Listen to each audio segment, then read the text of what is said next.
Sur ces images amateurs du 4 janvier 2018, la Lesse avait atteint le sommet des digues.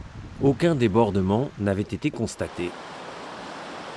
Une crue qui a permis de vérifier l'efficacité des travaux réalisés durant ces 4 dernières années.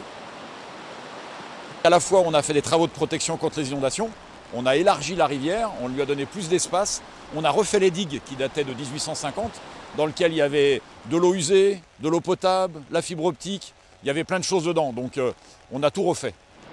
18 millions d'euros ont été nécessaires pour protéger les habitations et les espaces d'activité. À l'occasion de la restauration, 5 hectares de zones humides ont été créés. Ces zones servent d'éponge en cas de crue et permettent de préserver la biodiversité. Car il s'agit de rendre la rivière plus sûre, mais aussi plus vivante. La rivière, elle est passée d'un espace de 15-20 mètres, on lui a donné 70 mètres.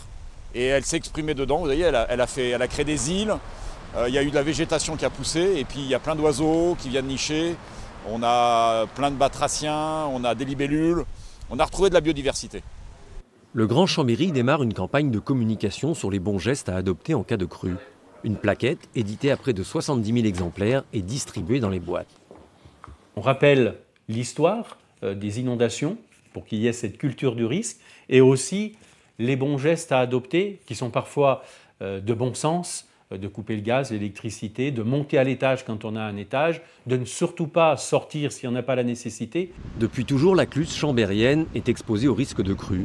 Pour preuve, les inondations de 1875 et 1910 qui sont encore dans les mémoires.